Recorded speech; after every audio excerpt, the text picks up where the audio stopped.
దేశంలో 3 విడతల పోలింగ్ పూర్తయింది. ఈ 3 విడతల పోలింగ్ జరిగిన తర్వాత ఎన్నికల కమిషన్ వ్యవహరించిన తీరు దేశ ప్రజలందరినీ నిర్ఘాంతపోయేలాగా చేస్తుంది. అసలు ఈ ఎన్నికలు పారదర్శకంగా జరుగుతున్నాయా? రేపు ఫలితాలు నిజంగా ప్రజల తీర్పుకు అనుకూలంగా ఉంటాయా, లేకపోతే మధ్యలో ఏమైనా తారుమారు చేయబడుతున్నాయా? ఈ సందేహాలు ఈ రోజు సాధారణ ప్రజలను కాదు, మేధావులను వెంటాడుతున్నాయి, జర్నలిస్టులను వెంటాడుతున్నాయి, స్వచ్ఛంద సంస్థలను, మాజీ అధికారులను కూడా ఈ సందేహాలు వెంటాడుతున్నాయి. ఎందువల్ల? కేవలం ఎన్నికల కమిషన్ అనుసరిస్తున్నటువంటి గోప్యత వల్లనే, అనుమానాస్పదమైనటువంటి వైఖరి వల్లనే ఈ సందేహాలు వస్తాయి. ఎన్నికల కమిషన్ పారదర్శకంగా లేదు. 76 సంవత్సరాల స్వతంత్ర భారతదేశం అనేక ఎన్నికలను చూసింది. ఈ దేశం ఎప్పుడూ లేని విధంగా ఈసారి ఎన్నికల కమిషన్ కొన్ని వివరాలను దాచిపెడుతున్నది. కొన్ని వివరాలను ఎలాంటి వివరణ లేకుండా మార్చి చూపిస్తున్నది. ఇవే ఈ రోజు సందేహాలకు అవకాశం ఇస్తున్నాయి. ఏప్రిల్ 19వ తేదీన మొదటి దఫా ఎన్నికలు జరిగినాయి. మొదటి రౌండ్ ఎన్నికలు జరిగినాయి. ఎన్నికలు జరిగిన రాత్రి 7 గంటలకు పోలింగ్ 60% పైగా జరిగింది అని చెప్పి ఎన్నికల కమిషన్ చెప్పింది. ఫైనల్ ఫిగర్ కాదని. ఆ తర్వాత రోజు ఉదయానికో మధ్యాహ్నానికో వస్తుంది. కారణం ఏమిటి? సాయంత్రం 5 వరకు డెడ్ లైన్. ఆ డెడ్ లైన్ సమయానికి పోలైనటువంటి వివరాలన్నీ ఎన్నికల కమిషన్కు చేరి వాళ్ళు క్రోడీకరించి 7 గంటలకు ఉజ్జాయింపు పర్సెంటేజ్ ఇస్తారు. కానీ 5 గంటలకు బయట గేట్లు క్లోజ్ అవుతాయి. లోపల చేరుకున్న వాళ్ళందరికీ ఓటింగ్ చేసే హక్కు ఉంటుంది. కాంపౌండ్ లోపలికి 5 గంటల లోపు చేరుకున్న వాళ్ళందరికీ రాత్రి 10 అయినా 11 అయినా 12 అయినా వాళ్ళు ఓటింగ్ పూర్తి చేసుకోవడానికి అనుమతి ఉంటుంది. కాబట్టి ఆ డిఫరెన్స్ ఇంకొక 0.5% 1% ఉండొచ్చు. అది నెక్స్ట్ డే మాక్సిమం లంచ్ లోపు ఫైనల్ ఫిగర్ వచ్చేస్తుంది. ఇది ఇప్పటి వరకు ఉన్నటువంటి ఆనవాయితీ. కానీ ఇప్పుడు జరిగింది ఏమిటి? ఏప్రిల్ 19వ తేదీన ఫస్ట్ రౌండ్ ఎన్నిక జరిగితే అదే రోజు రాత్రి 7 గంటలకు 60% పైగా పోలింగ్ జరిగింది అని ఎన్నికల కమిషన్ చెప్పి ఆ తర్వాత 11 రోజులకు ఏప్రిల్ 30వ తేదీ ఫైనల్ ఫిగర్ ప్రకటించింది. అందరికీ ఆశ్చర్యం కలిగింది. 66.14% పోలింగ్ అయింది అని చెప్పింది. 6% పెరిగినట్టుగా ఎట్లా సాధ్యం? అందరికీ వచ్చేటువంటి డౌట్.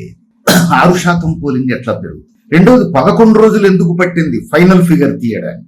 ఇది అందరికీ సందేహం. కానీ ఎన్నికల కమిషన్ ఎలాంటి వివరణ ఇవ్వలేదు. ఈ దేశ ప్రజలందరూ ఏం చెప్పినా నమ్ముతారనుకుంటోందా?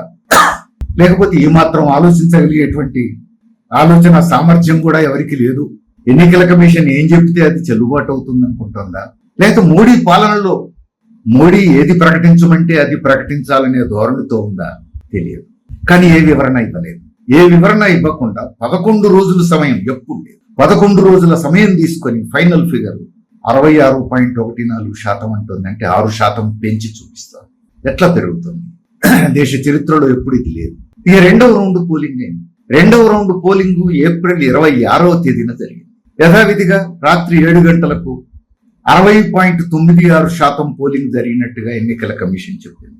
60.96% పెరిగినట్టుగా చెప్పింది. 5 రోజులకు ఏప్రిల్ 30వ తేదీన మళ్ళా ఫైనల్ ఫిగర్ అని 66.71% పెరిగింది, ఓటింగ్ జరిగింది అని చెప్పింది. అంటే మళ్ళా 6%, దాదాపు 6% మళ్ళా పెంచి చూపించింది. అసలు ఫైనల్ ఫిగర్ ఇవ్వడానికి 5 రోజులు ఎందుకు పట్టింది? మళ్ళా 6% ఎట్లా పెరిగింది? మే 7వ తేదీన 3వ రౌండ్ పోలింగ్ అయింది. కానీ అదే రోజు రాత్రి 6 గంటలకు 7 గంటలకు 8 గంటలకు పోలింగ్ ఎంత శాతం జరిగిందో చెప్పలేదు.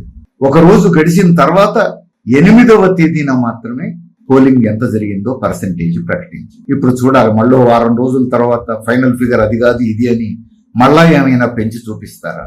చూడాలి. అంతేకాదు, 3 రౌండ్ల పోలింగ్ అయింది. ఎప్పుడు కూడా అబ్సల్యూట్ ఫిగర్, ఇగో ఇంతమంది తమ ఓటు హక్కు వినియోగించుకున్నారు అని చెప్పలేదు.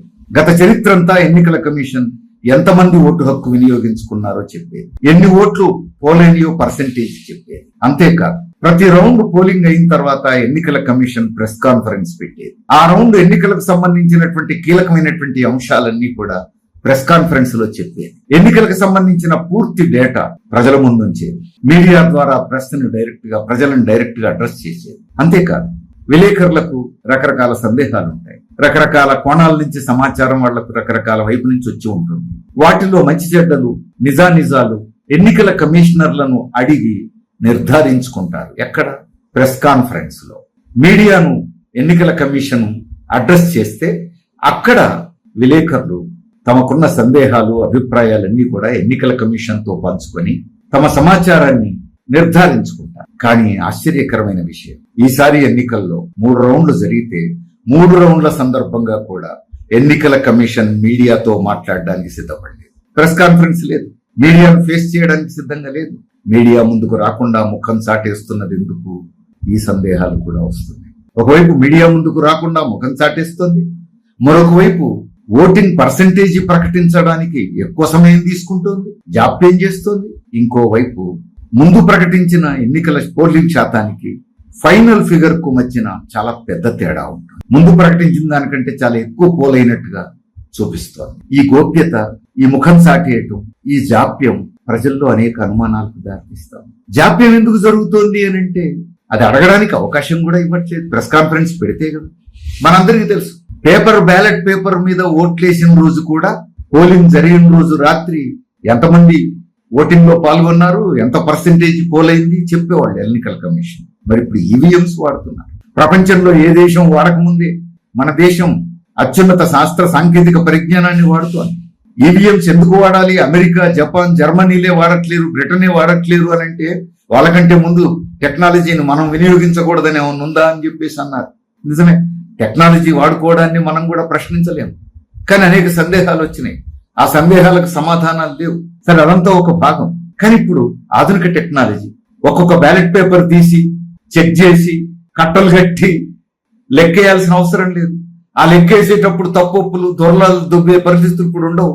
ఈవీఎంలు ఇవి ఎలక్ట్రానిక్ మిషన్స్, ఆటోమేటిక్ గా అవే కౌంట్ చేసేస్తాయి, ఫిగర్ నీకు ఇచ్చేస్తాయి, క్షణాల మీద నీకు ఫిగర్స్ వచ్చేస్తాయి.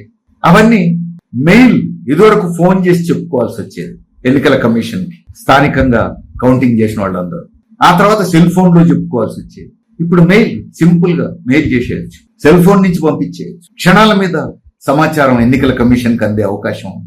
కాబట్టి గతం కంటే తొందరగా, గతం కంటే అక్యురేట్ ఫిగర్స్ ఇచ్చేటువంటి అవకాశం ఈ రోజు ఎన్నికల కమిషన్ ఉంది. ఎందుకంటే అత్యున్నత శాస్త్ర సాంకేతిక పరిజ్ఞానం మనం వాడుతున్నాం. శాస్త్ర సాంకేతిక పరిజ్ఞానం ఇప్పుడు అందుబాటులో ఉంది. ఇంటర్నెట్ యుగంలో ఉన్నాం మనం. కాబట్టి వాస్తవానికి అత్యంత దగ్గరగా ఉండేటువంటి ఫిగర్స్, అంకెలు వెంటనే ప్రకటించవచ్చు. మొత్తం ఎంతమంది ఓటు హక్కు వినియోగించుకున్నారో చెప్పొచ్చు, ఎంత పర్సెంటేజ్ ఓటు జరిగిందో చెప్పొచ్చు. ఇంకా చెప్పాలంటే గత ఎన్నికల్లో జరిగిన పోలింగ్ కి ఇప్పుడు పోలింగ్ కి కంపారిజన్ కూడా చెప్పొచ్చు. ప్రొవైడెడ్ ఇదే పద్ధతుల్లో రౌండ్స్ పోలింగ్ ఉండి ఉంటే, ఇదే పద్ధతుల్లో ప్రతి రౌండ్ లో ఈ నియోజకవర్గాలే ఓటింగ్ జరిగి ఉంటే. కానీ ఇప్పుడు అట్లా జరగకపోవచ్చు. ఓటింగ్ జరిగేటువంటి రౌండ్స్ నెంబర్లు మారచ్చు, ప్రతి రౌండ్ లోనూ నియోజకవర్గాలు మారి ఉండొచ్చు. అందుకని గత ఎన్నికలతో పోలిక అన్ని రౌండ్ల ఎన్నికలు అయిపోయిన తర్వాత మాత్రమే సాధ్యం కావచ్చు. కానీ ఏ రౌండ్కి ఆ రౌండ్ ఎంతమంది ఓటర్లు ఉన్నారు, ఎంతమంది ఓటు హక్కు వినియోగించుకున్నారు, ఎంత పర్సెంటేజ్ పోలైంది, ఇవి చెప్పడానికి ఏమిటి? ఇంకా చెప్పాలంటే మహిళల పర్సెంటేజ్ ఎంత అయింది, పురుషుల పర్సెంటేజ్ ఎంత అయిందో కూడా చెప్పొచ్చు. ఎందుకంటే అవి ఈవీఎంలు ఓటు పోయేటప్పుడు టిక్ చేస్తారు, మహిళ పురుషుడా ముందే తేలిపోతుంది. కాబట్టి మరి ఎన్నికల కమిషన్ పోలింగ్ కు సంబంధించినటువంటి పూర్తి వివరాలు సకాలంలో అందించడానికి ఎందుకు సిద్ధంగా లేదు? ఎందుకు ముఖం సాటేస్తోంది? ఇప్పుడు అందరికీ ఆందోళన మొదలైంది. ఈవీఎంలకు భద్రత ఏంటి? అసలు ఆ కోడ్ ఎన్నికల కమిషన్ దగ్గరనో లేకపోతే పాలకుల దగ్గరనో ఎవరి దగ్గరైనా ఉంటుందా? ఉండే అవకాశం ఉందా? ఈ పోలింగ్ శాతాన్ని ఏమైనా వాళ్ళకు అనుకూలంగా ఓట్లు మలుచుకొని ప్రకటించే అవకాశం ఉందా? ఇలాంటి సందేహాలు సాధారణ ప్రజలకు సహజంగానే వస్తాయి. ఎందుకంటే ఇప్పటిదాకా వచ్చిన సందేహాలు ఏవి నివృత్తి చేయలేదు ఎన్నికల కమిషన్ గాని, కేంద్ర ప్రభుత్వం గాని నివృత్తి చేయలేదు. అయినా జనం సర్దుకుపోయారు. ఈవీఎంల ద్వారా ఎన్నికలు జరిగిపోతున్నాయి, రాజకీయ పార్టీలు సర్దుకుపోయినాయి, ప్రజలు సర్దుకుపోయారు. కానీ ఇప్పుడు ఎన్నికల కమిషన్ ఇట్లా ఎందుకు వ్యవహరిస్తోంది? పోలింగ్ శాతంలో ఇంత తేడా ఎందుకు కనపడుతోంది? అబ్సల్యూట్ ఫిగర్స్ ఎందుకు ప్రకటించట్లేదు? మీడియా సంస్థలు డిమాండ్ చేసినా ఎందుకు ఒప్పుకుంటలేదు ఎన్నికల కమిషన్ మీడియా ముందుకు రావడానికి? చూసాం మనం.